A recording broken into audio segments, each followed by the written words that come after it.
હળવી કસરત અને લાંબુ જીવન ચેપ્ટર 8 ઇકિગાઈ સ્વાસ્થ્ય અને દીર્ઘાયુ આપતી પૂર્વના દેશોની કસરતો. બ્લુ ઝોનમાં કરવામાં આવેલા અભ્યાસોમાં એમ જોવા મળે છે કે સૌથી લાંબુ જીવનારા લોકો વધારે કસરત નથી કરતા હોતા, પરંતુ હલનચલન વધારે કરતા હોય છે. અમે જ્યારે દીર્ઘાયુના ગામ ઓગીમીની મુલાકાત લીધી ત્યારે અમને જોવા મળ્યું કે 80 અને 90 વર્ષથી વધારે ઉંમરના લોકો પણ ઘણા સક્રિય હોય છે. તેઓ આખો દિવસ ઘરમાં બેસીને બારીની બહાર નથી જોઈ રહેતા કે નથી અખબાર વાંચી રાખતા. ઓગીમીના રહીશો ઘણું ચાલે છે, પડોશીઓની સાથે ગીતો ગાય છે, સવારે વહેલા ઉઠી જાય છે અને સવારનો નાસ્તો કરીને કે કર્યા પહેલાં સીધા જ પોતપોતાની શાકભાજીઓની વાડીઓમાં કામે લાગી જાય છે. તેઓ જિમમાં નથી જતા કે અઘરી કસરતો નથી કરતા, પરંતુ આખો દિવસ તેઓ હરવા ફરવાનું બંધ નથી કરતા. ખુરશીમાંથી ઊભા થવા જેટલું સરળ. 30 સેકન્ડ સુધી બેઠા રહ્યા પછી આપણો ચયાપચયનો દર 90% જેટલો ધીમો પડી જાય છે. જે ઉત્સેચકો તમારી ધમનીઓનું ખરાબ ચરબી દૂર કરીને સ્નાયુઓ સુધી ઝડપથી વપરાવ માટે લઈ જાય છે, તે મંદ પડી જાય છે. 2 કલાક પછી સારું કોલેસ્ટ્રોલ HDL 20% જેટલું ઘટી જાય છે. માત્ર 5 મિનિટ માટે ઊભા થશો તો બધું પૂર્વવત ચાલવા માંડશે. આ વસ્તુઓ એટલી સરળ છે કે લોકોને તે મૂર્ખામી લાગતી હોય છે. ગેવિન બ્રેડલીએ એક 2015માં બ્રિગિટ શુલ્ટને વોશિંગ્ટન પોસ્ટમાં આપેલા ઇન્ટરવ્યૂમાં એમ કહ્યું હતું કે આ વિષયમાં બ્રેડલી અગ્રગણ્ય વિશેષજ્ઞ મનાય છે. તેઓ એક એવી આંતરરાષ્ટ્રીય સંસ્થાના ડિરેક્ટર પણ છે જે આખો દિવસ બેસી રહેવાથી સ્વાસ્થ્ય પર પડતી પ્રતિકૂળ અસરો વિશે જાગૃતતા ફેલાવવાનું કામ કરે છે. જો આપણે શહેરમાં રહેતા હોઈએ તો દરરોજ પ્રાકૃતિક અને સ્વસ્થ રીતે હલનચલન કરવાનું કે અઘરું બની શકે છે. એવા સંજોગોમાં આપણે એવી કસરતો અપનાવી શકીએ કે જે સદીઓથી આપણા શરીર માટે સારી હોવાનું સિદ્ધ થયું છે. પૂર્વના દેશોમાં શરીર, મગજ અને આત્માનું સમતોલન કરવા માટે જે પદ્ધતિઓ અપનાવાય છે તે હવે પશ્ચિમના દેશોમાં પણ લોકપ્રિય બની રહી છે. પરંતુ એ પદ્ધતિઓ જે દેશોમાં ઉદ્ભવી છે ત્યાં તો તે સદીઓથી ઉપયોગી બની રહી છે. જાપાનમાં અત્યંત લોકપ્રિય પણ ભારતમાં ઉદ્ભવેલ યોગ અને ચીનના ક્વિગોંગ અને તાઇચી પદ્ધતિઓમાં માણસના શરીર અને મગજનું સમતોલન સાધવાનો પ્રયત્ન કરવામાં આવે છે કે જેથી માણસ શક્તિ, શાંતિ અને આનંદથી આ જગતનો સામનો કરી શકે. તેમને યૌવન અર્પતા અમૃત કહેવામાં આવે છે અને વિજ્ઞાન પણ એ દાવાને સમર્થન આપે છે. આ હળવી કસરતોને લીધે સ્વાસ્થ્યના ઘણા ફાયદા થાય છે અને એવા વૃદ્ધ લોકો માટે તે તો આશીર્વાદરૂપ છે જેમને સ્વસ્થ રહેવામાં મુશ્કેલી પડી રહી છે. તાઇચીને કારણે અન્ય લાભ ઉપરાંત હાડકાના નબળા પડવા અને પાર્કિન્સનના રોગનો વિકાસ અટકી શકે છે. રક્ત પરિભ્રમણ વધે છે અને સ્નાયુઓ મજબૂત તેમજ લવચીક બને છે. તેના કારણે થતા માનસિક લાભ પણ એટલા જ મહત્ત્વના છે. તે તણાવ અને નિરાશા સામે ઢાલ બની રહે છે. તમારે દરરોજ 1 કલાક જિમમાં પરસેવો પાડવાની કે મેરેથોનમાં દોડવા જવાની જરૂર નથી. જાપાનના 27 લોકોના જીવનમાં જોયું એમ તમારે આખો દિવસ હરતા ફરતા રહેવાનું છે. એ ઉપરાંત પૂર્વના દેશોમાંથી અમે આ પ્રકરણમાં બતાવેલી કોઈ પણ હળવી કસરત કરશો તો તમારા શરીરને ઘણો લાભ થશે. મહત્ત્વની વાત તો એ છે કે દરેક પદ્ધતિમાં સુસ્પષ્ટ પગલાં નક્કી કરવામાં આવ્યા છે. આપણે ચોથા પ્રકરણમાં પણ જોઈ ગયા કે નિયમબદ્ધ વસ્તુઓનું પાલન કરવાથી પ્રવાહમાં વહેલા જોડાઈ શકાય છે. જો તમને આમાંથી કોઈ કસરત ન ગમે તો જે કસરત તમને ગમતી હોય અને જેમાંથી તમારા શરીરને પૂરતું હલનચલન મળી રહેતું હોય તે પણ તમે કરી શકો છો. હવે પછીના પાનાઓમાં આપણે એવી હળવી કસરતો વિશે જોઈશું કે જેનાથી સ્વાસ્થ્ય અને દીર્ઘાયુ પ્રાપ્ત થાય છે. શરૂઆતમાં એક એવી જાપાની કસરતની વાત જેનાથી તમે તમારો દિવસ શરૂ કરી શકો છો. રેડિયો તાઇસો. સવારમાં ઉઠીને શરીરને થોડુંક કસતી વખતે આ કસરતો દ્વિતીય વિશ્વયુદ્ધના સમયથી જાણીતી છે. એના નામમાં રેડિયો શબ્દ એટલા માટે ઉમેરાયો છે કારણ કે એક સમયે આ કસરત કરવાથી વિવિધ સૂચનાઓ રેડિયો પર પ્રસારિત કરવામાં આવતી હતી. આજના સમયમાં લોકો હવે ટીવી ચાલુ રાખીને કે ઇન્ટરનેટ પરથી કોઈ વિડીયો જોઈને પણ આ કસરત કરે છે. રેડિયો તાઇસોનો મુખ્ય હેતુઓમાંનો એક હેતુ એ છે કે તેમાં ભાગ લેનારા લોકો વચ્ચે સંગઠનની ભાવના કેળવવી. આ કસરત હંમેશા નાના મોટા જૂથમાં જ કરવામાં આવે છે. શાળામાં વર્ગો શરૂ કરતા પહેલાં કે ઓફિસમાં કામ શરૂ કરતા પહેલાં રેડિયો તાઇસો કરવામાં આવે છે. આંકડા એમ દર્શાવે છે કે 30% જાપાનીઓ દરરોજ સવારે અમુક મિનિટો રેડિયો તાઇસો કરે જ છે. જો કે અમે ઓમિગીમાં જેમના ઇન્ટરવ્યૂ લીધા એમાંથી લગભગ બધા જ રેડિયો તાઇસો કરતા હતા. અમે જે નર્સિંગ હોમની મુલાકાત લીધી તેમાં રહેતા વૃદ્ધો પણ સવારમાં ઓછામાં ઓછી 5 મિનિટ તો તેના માટે ફાળવતા જ હતા. તેમાંના અમુક તો વ્હીલચેર પર બેસીને પણ આ કસરતો કરી લેતા હતા. અમે તેમની સાથે આ કસરતમાં જોડાયા હતા અને પછી આખો દિવસ અમને તાજગી અનુભવાતી રહી હતી. જ્યારે આ કસરતનો સમૂહમાં કરવામાં આવે છે ત્યારે તે કોઈ રમત મેદાન પર કે કોઈ મોટા હોલમાં કરવામાં આવે છે અને સામાન્ય રીતે તેના લાઉડસ્પીકર પણ લગાવવામાં આવે છે. તમે બધી કસરત કરો છો કે તેમાંથી અમુક જ કરો છો તેના આધારે આ કસરતો કરવામાં આવતી 5 થી 10 મિનિટ લાગતી હોય છે. તેમાં શરીરના તમામ અંગોને હલનચલન કરાવવાનો અને સાંધાઓને મજબૂત બનાવવાનો હેતુ હોય છે. સૌથી વધુ જાણીતી રેડિયો તાઇસો કસરત એ છે જેમાં તમારે તમારા હાથ માથા ઉપર લઈ જવાના અને પછી તેને વાળ્યા વિના નીચે લાવવાના. આ શરીરને જાગૃત કરવાની સારી રીત છે કારણ કે તેમાં શરીરને વધારે કષ્ટ પડતું નથી અને તેમાં શક્ય તેટલા વધારે સાંધાની કસરત કરાવવાનો હેતુ હોય છે. આમ તો એ કસરતો એકદમ પ્રાથમિક જણાશે, પરંતુ આધુનિક યુગમાં જીવતા આપણે ઘણીવાર દિવસો સુધી આપણા હાથ કાનથી ઉપર કરતા હોતા નથી. વિચારી જુઓ, કોમ્પ્યુટર વાપરતી વખતે આપણા હાથ નીચા હોય છે. સ્માર્ટફોન વાપરવા કે પુસ્તક વાંચતા પણ નીચા જ હોય છે. આપણે માત્ર કબાટના ઊંચા ખાનાઓમાં કે ઊંચી છાજલીઓ પરથી કંઈક લેવાનું હોય ત્યારે જ આપણે હાથ ઊંચા કરીએ છીએ. જ્યારે આપણા પૂર્વજો વૃક્ષો પરથી વસ્તુ તોડવા માટે દિવસભર પોતાનો હાથ ઊંચો ને ઊંચો જ રાખતા હતા. રેડિયો તાઇસો આપણના શરીરના તમામ અંગોની મૂળભૂત હલનચલન કરાવે છે. યોગ જાપાનની સાથે સાથે પાશ્ચાત્ય દેશોમાં પણ લોકપ્રિય છે. કોઈ પણ માણસ યોગ કરી શકે છે. તેમાંથી અમુક આસનો તો ગર્ભવતી સ્ત્રીઓ અને વિકલાંગ વ્યક્તિઓ માટે પણ કરવા યોગ્ય છે. યોગ મૂળે ભારત વિશ્વને આપેલી ભેટ છે. 1000 વર્ષ પહેલાં તેને માનસિક તેમજ શારીરિક સ્વાસ્થ્ય કેળવવા અને જાળવી રાખવા માટે વિકસાવવામાં આવ્યા હતા. યોગ શબ્દ મૂળ સંસ્કૃત શબ્દ યુજમાંથી આવ્યો છે, જેનો અર્થ થાય છે જોડવું. પ્રાણીઓની ઘૂંસરી માટે પણ એ શબ્દ વપરાય છે. જે રીતે ઘૂંસરી બળદ અને ગાડાને જોડે છે, એ રીતે યોગનું ધ્યેય પણ શરીર અને મગજને જોડીને સ્વાસ્થ્યપ્રદ જીવનશૈલી તરફ લઈ જવાનું છે, જેથી આપણે આપણી આસપાસના જગત સાથે સુમેળથી જીવી શકીએ. યોગના મુખ્ય હેતુ આ પ્રમાણે છે: આપણા માનવીય પ્રકૃતિથી આપણું સામીપ્ય વધારવું, માનસિક શારીરિક શુદ્ધિકરણ, દૈવી તત્વની વધારે પાસે જવું. યોગના પ્રકાર. આમ તો તમામ પ્રકારના યોગનું લક્ષ્ય સમાન જ હોય છે, પરંતુ તેને વિકસાવવા માટે જે પરંપરા અને ગ્રંથોને અનુસરવામાં આવ્યા હોય છે તે અનુસાર યોગના વિવિધ પ્રકાર અવશ્ય હોય છે.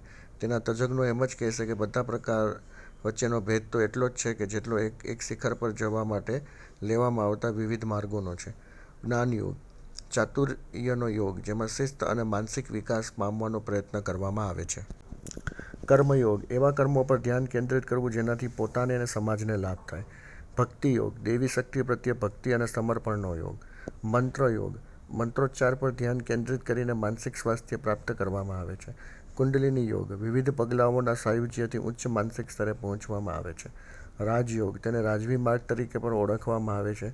તેમાં વિવિધ ઉપાયો પ્રયોજીને સ્વ અને સર્વ વચ્ચે સંધાન સાધવામાં આવે છે.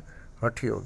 આ પ્રકારના પશ્ચિમના તેમજ જાપાનના સૌથી વધુ પ્રમાણમાં વ્યાપ્ત છે. તેમાં વિવિધ આસનો અને મુદ્રાઓ દ્વારા સમતુલન પામવાનો પ્રયત્ન કરવામાં આવે છે. સૂર્ય નમસ્કાર કેવી રીતે કરવા? સૂર્ય નમસ્કાર એ હઠયોગની સૌથી જાણીતી અને નમૂનારૂપ કસરત છે અને તેના માટે તમારે 12 પ્રાથમિક હલનચલન કરવાના હોય છે.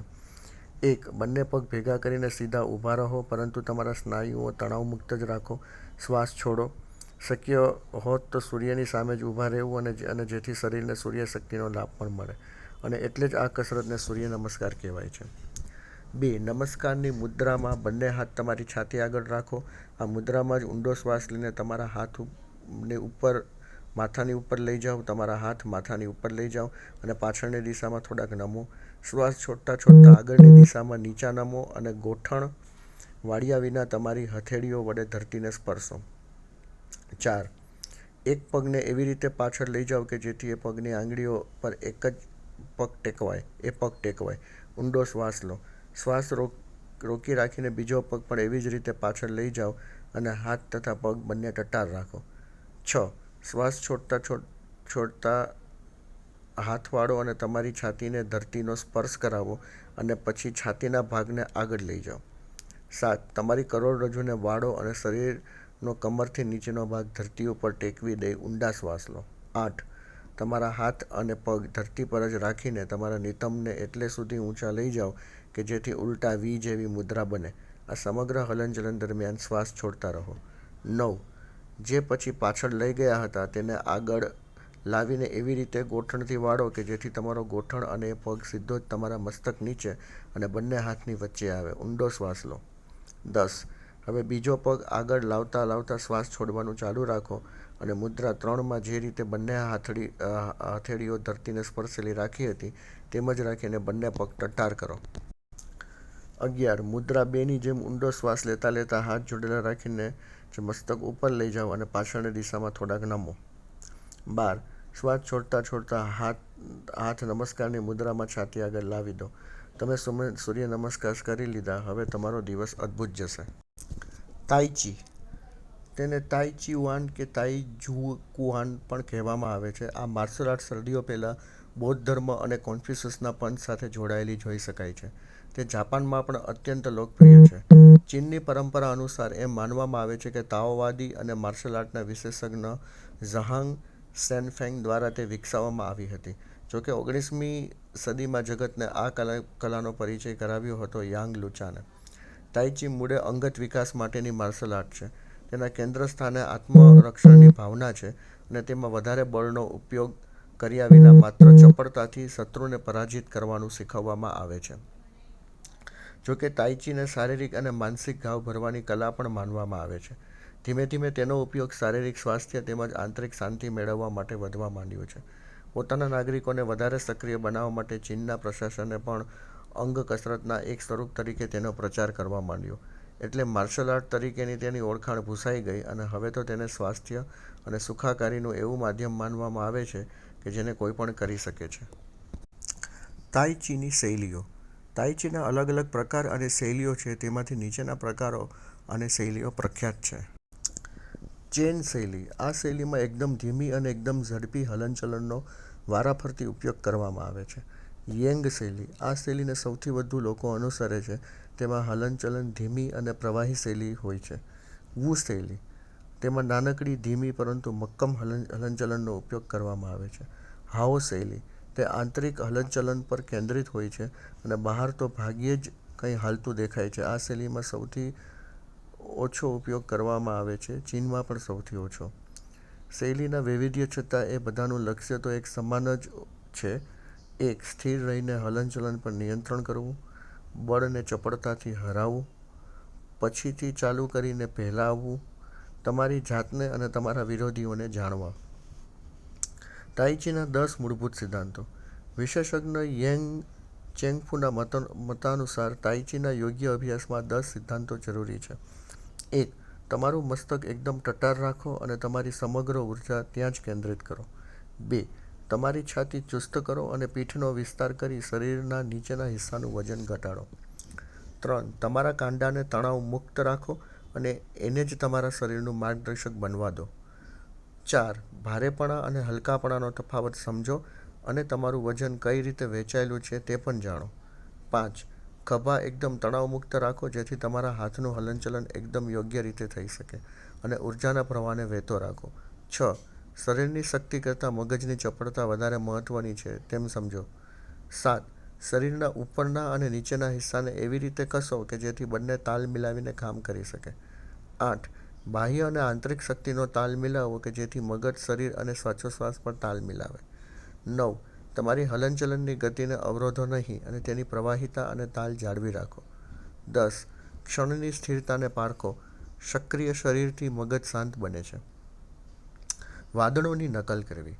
તાઈ ચીની સૌથી વધુ જાણીતી કસરતમાંના વાદળોના પ્રકારની નકલ કરવામાં આવે છે અને તેને વાદળોની જેમ હાથ હલાવવા કહેવામાં આવે છે અને એના માટેના પગલાં આ રહ્યા. 1. તમારા હાથ એવી રીતે આગળ લંબાવો કે જેથી હથેળી નીચેની દિશામાં રહે. 2. તમે કોઈ વૃક્ષના થડને ભેટી રહ્યા હો એ રીતે હથેળીઓની અંદરની દિશામાં આવે તેમ હાથ વાળો. 3. હાથ બહારની દિશામાં પહોળા કરો. 4. ડાબો હાથ ઉપર અને મધ્ય સુધી લાવો અને જમણો હાથ નીચે મધ્ય સુધી લાવો. 5. તમારા શરીરની સામે હવામાં એક દડો દોરતા હો એમ હાથ હલાવો. 6. ડાબી હથેળીને ચહેરા સમક્ષ લાવો. 7. તમારા ડાબા પગ પર શરીરનું વજન લો અને નિતંબના ભાગથી શરીરને ડાબી બાજુ ફેરવો. તમારી આંખો વડે તમારા હાથના હલનચલનને અનુસરો. 8. ડાબા હાથને કમર પર લાવો અને જમણા હાથને તમારા ચહેરા સામે લાવો. 9. હવે શરીરનું વજન જમણા પગ પર લો. 10. નિતંબના ભાગોથી શરીરને જમણી બાજુ ફેરવો અને તમારી આંખો વડે તમારા જમણા હાથના હલનચલનને અનુસરો. 11. આ ક્રિયા યોગ્ય ગતિથી કરો અને હાથોની હલનચલન અનુસાર શરીરનું વજન એક પગથી બીજા પગ પર ફેરવતા રહો. 12. તમારા હાથને તમારી સામેની દિશામાં લંબાવો અને પછી તેને ધીમે ધીમે નીચે લાવો અને તમારી મૂળ સ્થિતિમાં પાછા ફરો.